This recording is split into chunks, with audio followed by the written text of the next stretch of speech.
Assalamualaikum warahmatullahi wabarakatuh.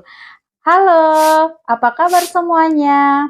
Perkenalkan, nama saya Suci Mulfasari, SPD. Saya adalah guru biologi di SMA Negeri 1 Kundur.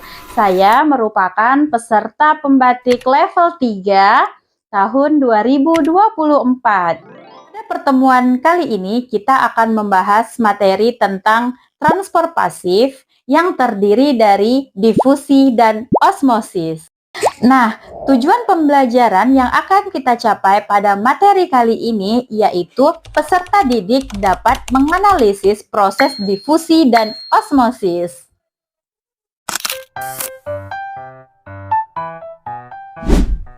Transport pasif merupakan transfer materi, yaitu molekul dan partikel yang bersifat spontan tanpa memerlukan energi.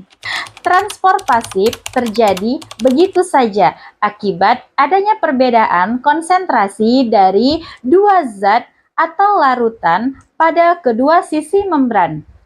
Nah, sekarang kita memasuki pada materi difusi, yang mana difusi merupakan perpindahan partikel menuruni gradien konsentrasinya, yaitu dari konsentrasi yang tinggi menuju ke konsentrasi yang rendah. Dalam difusi sederhana, penyebaran partikel terjadi secara merata. Nah, contohnya dalam kehidupan sehari-hari, ketika kita meneteskan pewarna makanan ke dalam air, maka partikel warna akan menyebar ke seluruh bagian air. Nah, jika di dalam tubuh kita, molekul yang mampu masuk ke dalam sel secara difusi adalah molekul yang memiliki ukuran kecil dan bersifat larut di dalam air atau alkohol. Contoh molekul yang demikian adalah oksigen, karbon dioksida, urea, dan asam urat.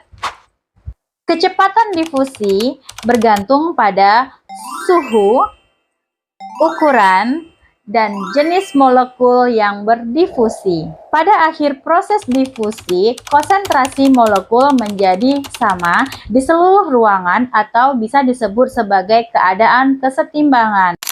Baiklah, sekarang kita lanjutkan. Kalau tadi kita sudah membahas tentang difusi, maka kita akan melanjutkan pada osmosis. Osmosis merupakan perpindahan pelarut atau air melalui membran semi-permeabel dari konsentrasi pelarut tinggi ke konsentrasi pelarut rendah. Ingat ya, yang berpindah adalah pelarutnya seperti air.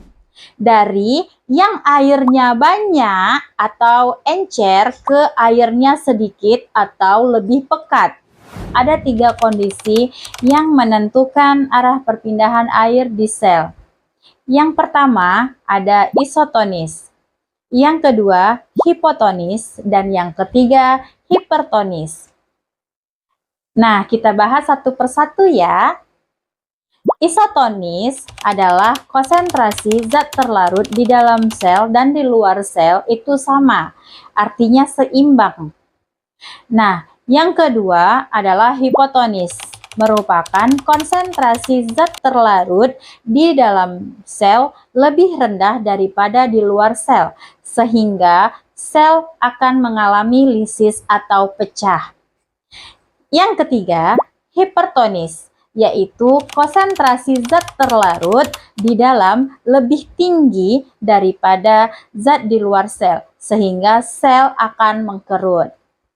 Nah, jadi ingat ya, ada 3 kondisi yang menentukan perpindahan air pada sel, yaitu pada saat kondisi isotonis, kondisi hipertonis, dan kondisi hipotonis. Oke, bagaimana? Apakah sudah paham?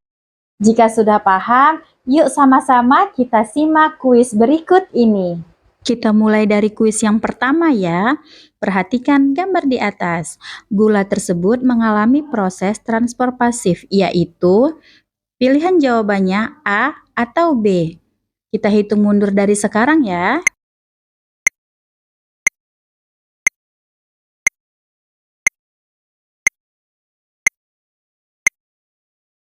Ya, benar. Jawabannya adalah B, difusi, karena terjadi perpindahan partikel konsentrasi tinggi ke konsentrasi rendah.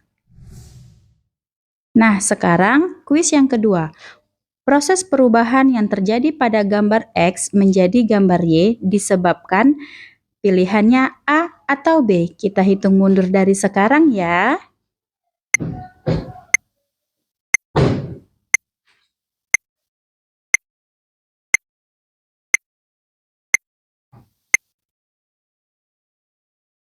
Ya, pilihannya adalah A. Karena air dari larutan A masuk ke dalam bagian B, karena B bersifat hipotonik terhadap A. Bagus, semuanya menjawab kuis dengan benar. Terima kasih sudah mengikuti pembelajaran hari ini dengan baik. Kita ketemu lagi di pertemuan berikutnya. Bye-bye, sampai jumpa. Assalamualaikum warahmatullahi wabarakatuh.